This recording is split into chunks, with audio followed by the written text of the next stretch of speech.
ജയ രാമ രാമ ജയ രാമ രാമ ജയ രാമ രാമ. നമസ്കാരം. ശ്രീരാമദേവൻ്റെ ഭരണം അയോധ്യയിൽ ജനങ്ങൾക്കാകെ സന്തോഷവും പുതിയ ഉത്സാഹവും പകരുന്ന ഒരു ഭരണ തുടക്കമായിരുന്നു ശ്രീരാമദേവൻ്റെത്. എല്ലാ ദിവസവും പുതിയ പുതിയ കാര്യങ്ങൾ കേൾക്കുകയാണ് ആളുകൾ. ജനങ്ങൾക്കിടയിൽ ഒരു വളരെ വലിയ പ്രതീക്ഷയും സന്തോഷവും പകർന്നുകൊണ്ട് ദേവന്റെ ഭരണ സാന്നിധ്യം ഒരു പുതിയ മാതൃകയാവുകയാണ്. എല്ലാ ദിവസവും രാവിലെ മന്ത്രിമാർ നേരിട്ടെത്തി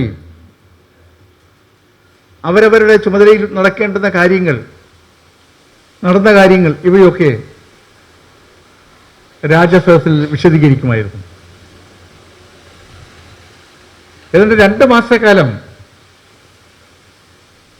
ഇത് കേൾക്കുവാനും കാണുവാനും ഒപ്പം സുഗ്രീവനും വിഭീഷണനും അംഗദനും ഹനുമാനും ഒക്കെ എല്ലാവരും ഉണ്ട്. 2 മാസം കഴിയുമ്പോൾ ശ്രീരാമദേവൻ ഒരു ദിവസം അവരോട് പറഞ്ഞു, നിങ്ങളുടെയൊക്കെ രാജ്യത്ത് മടങ്ങാൻ സമയമായി. അവിടെ ആളുകൾ കാത്തിരിക്കുകയല്ലേ. ഇത് കേട്ടപ്പോൾ എല്ലാവർക്കും ഒരു വിഷമം. പോകണം എന്ന് പറഞ്ഞപ്പോൾ ശ്രീരാമദേവൻ പറഞ്ഞു, കാരണം രാജ്യം അനാഥമാകാൻ പാടില്ല. സുഗ്രീവൻ കിഷ്കിന്ധ വിട്ടിട്ട് ഏതാണ്ട് 1 വർഷമാകുന്നു. അതുപോലെ വിഭീഷണൻ പുതിയ രാജാവായി അധികാരം ഏറ്റെടുത്തതേ ഉള്ളൂ. അവിടെയൊക്കെ ആളുകൾ പലതും ആഗ്രഹിക്കുന്നുണ്ടാവും. അവരുടെ പ്രതീക്ഷയ്ക്കൊപ്പം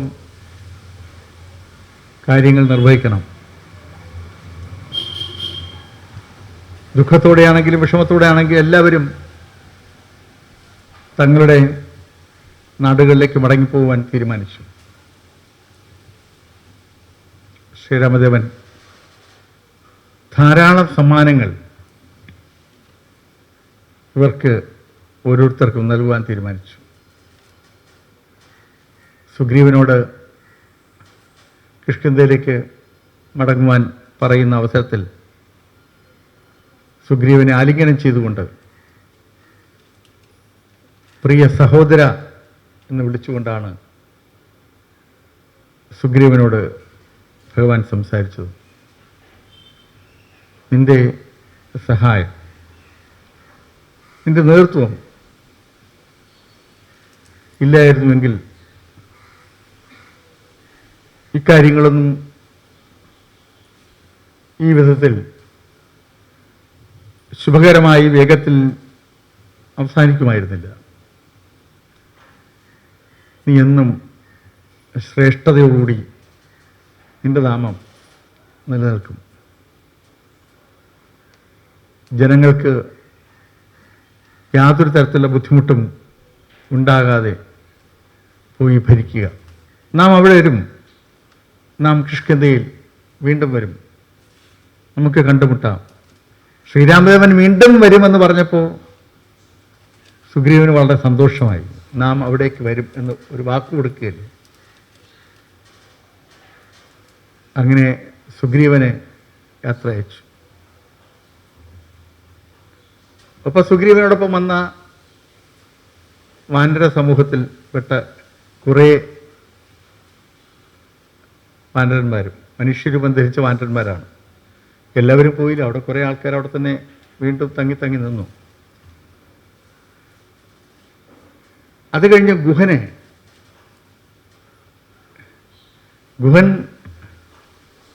ശ്രീരാമദേവൻ്റെ സ്വന്തം സഹോദരനായി മാറി അയോധ്യയിൽ താമസം ഉറപ്പിച്ചതുപോലെയാണ് ഗുഹൻ്റെ ജീവിതം. ഗുഹനോടും ശ്രീരാമദേവൻ പറഞ്ഞു, നമുക്ക് വീണ്ടും കണ്ടുമുട്ടാം. തൽക്കാലം ഗുഹനോട് തൻ്റെ രാജ്യത്തേക്ക് മടങ്ങുവാൻ നിർദ്ദേശിച്ചു.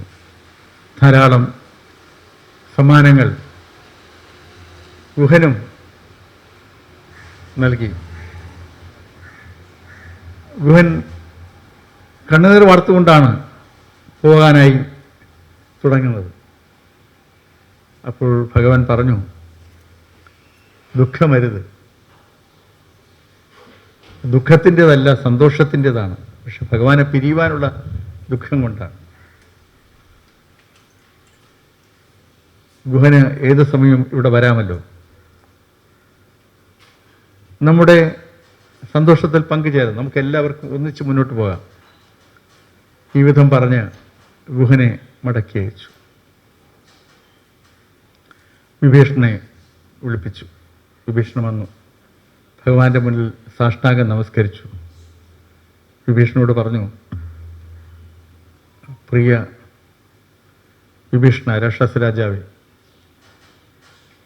നിന്റെ ഇടപെടൽ ഉണ്ടായതുകൊണ്ടാണ് പല വിഷയങ്ങളിലും കൃത്യതയാർന്ന പരിഹാരം ഉണ്ടാക്കിയെടുക്കാൻ കഴിഞ്ഞത്. നാം നിന്റെ ആത്മാർത്ഥതയിൽ പൂർണ്ണമായും സംതൃപ്തനാണ്. ഒരു നിലയിൽ പോലും പിന്നോക്കം പോകാതെ മുന്നോട്ട് വെച്ച കാലുകൾ ലക്ഷ്യം നേടുന്നവരെ ഉറച്ചു നിന്ന വിഭീഷണ, നീ ലങ്കയിൽ ദീർഘകാലം അവിടെ ചക്രവർത്തിയായി വാഴുക. അർക്കചന്ദ്രന്മാർ ഓർക്കപ്പെടുന്നത് പോലെ നിന്റെ നാമം എന്നും ഓർക്കപ്പെടും. നമ്മുടെ നാമം സ്മരിക്കുന്നത് പോലെ നിന്റെ നാമവും സ്മരിക്കപ്പെടും. നീ ലങ്കയിൽ ഉള്ള ജനങ്ങൾക്ക് നേർവഴി കാട്ടിക്കൊടുക്കുവാനും സമാധാനം ഉറപ്പാക്കുവാനും അവരുടെ സ്നേഹം വളർത്തുവാനുമുള്ള ഭരണ സംവിധാനങ്ങൾക്കാണ് നേതൃത്വം കൊടുക്കേണ്ടത്. നാം പറഞ്ഞതുപോലെ സൽഭരണത്തിന് നേതൃത്വം കൊടുത്തുകൊണ്ട് ലങ്കാവാസികൾ ഇതുവരെ അനുഭവിച്ചിട്ടില്ലാത്ത പുതിയ അനുഭവങ്ങൾ പങ്കുവയ്ക്കുവാൻ ഉള്ള സാഹചര്യം സൃഷ്ടിക്കണം. അതിന് നിന്നെ നാം അനുഗ്രഹിക്കുന്നു.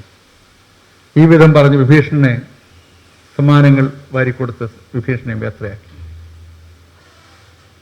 അപ്പോൾ സീതാദേവിയുടെ കയ്യിൽ ഒരു വജ്രമാല, സീതാദേവി ഒരു വജ്രമാല എടുത്തു, മനോഹരമായ രത്നമാല. സീതാദേവി ഈ വജ്രമാല, രത്നമാല എടുത്തിട്ട്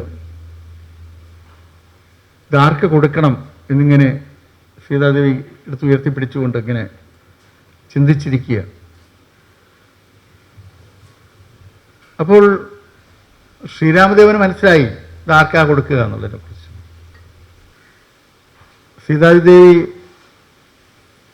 മറുപടിയും അഭിപ്രായം ഒന്നും പറഞ്ഞില്ല, ഇങ്ങനെ പിടിച്ചുകൊണ്ട് നിൽക്കുകയാണ്, പിടിച്ചുകൊണ്ട് അവിടെ ഇരിക്കുക. സീതാദേവി ഹനുമാനെ അടുത്ത് വിളിച്ച് ഈ വജ്രമാല ഹനുമാന് കൊടുത്തു. ഹനുമാൻ സന്തോഷം കൊണ്ട്, വിനയം കൊണ്ട് ഹനുമാൻ അവിടെ ദണ്ഡനമസ്കാരം ചെയ്തു. ഹനുമാൻ പോകണമെന്ന സാഹചര്യം വന്നപ്പോൾ ഹനുമാന്റെ കണ്ണുകൾ നിറഞ്ഞു. ഹനുമാനോട് ഭഗവാൻ പറഞ്ഞു, നാം മനസ്സിൽ വിചാരിക്കുമ്പോൾ വധാത്മജ എനിക്കിവിടേക്ക് എത്തിച്ചേരാൻ പറ്റും. അപ്പോൾ ഹനുമാൻ വീണ്ടും പറഞ്ഞു, എനിക്ക് അങ്ങയോടുള്ള ഭക്തി അത് എത്ര പറഞ്ഞാലും എത്ര പ്രാർത്ഥിച്ചാലും എനിക്ക് മതി വരുന്നില്ല. എനിക്ക് എപ്പോഴും എല്ലാ സമയവും അങ്ങയെ പ്രാർത്ഥിച്ചു കൊണ്ടേയിരിക്കണം. അങ്ങയുടെ നാമം ഉരുവിട്ടുകൊണ്ടേയിരിക്കണം. അങ്ങയുടെ നാമം ഉരുവിടാൻ പറ്റാത്തതായി ഒരു നിമിഷം പോലും നമുക്ക് സങ്കല്പിക്കാൻ പറ്റുന്നില്ല. എല്ലാ സമയവും അങ്ങയുടെ നാമം ഉരുവിടണം. അതിനുള്ള മനസ്സ്, അതിനുള്ള കരുത്ത്, അതിനുള്ള മാർഗം അല്ലയോ ഭഗവാനെ അങ്ങ് പറഞ്ഞു നൽകിയാലും കാട്ടിത്തന്നാലും. ശ്രീരാമദേവൻ പറഞ്ഞു, നാം സ്മരിക്കപ്പെടുന്ന ഇടങ്ങളിലെല്ലാം നീയുമുണ്ടാകും. എല്ലായിടത്തും നീ ഉണ്ടാകും. നിന്റെ സ്മരണ എന്നെന്നും ലോകമുള്ളിടത്തോളം കാലം നിലനിൽക്കും എന്ന് പറഞ്ഞ് ഹനുമാനെ അനുഗ്രഹിച്ചു. ഹനുമാൻ ശ്രീരാമദേവനെയും സീതാദേവിയെയും നമസ്കരിച്ച് അവിടെ നിന്നും ഹിമാലയത്തിലേക്ക് പോകുവാനുള്ള ആഗ്രഹം പ്രകടിപ്പിച്ചു. തുടർന്ന് ജനക മഹാരാജാവിനെ യാത്ര അയക്കാൻ സമയമായി. കാരണം സീതാദേവിയുടെ പിതാവാണ്. ജനക മഹാരാജാവിടെ തൻ്റെ മകളുടെ ഭർത്താവിൻ്റെ വസതിയാണല്ലോ, കൊട്ടാരമാണല്ലോ. തൻ്റെ മരുമകൻ രാജാവായ ചക്രവർത്തിയായ ആ സന്തോഷത്തിൽ പങ്കെടുക്കാൻ എത്തിച്ചേർന്നതാണ് ജനക മഹാരാജാവ്. ജനക മഹാരാജാവിന്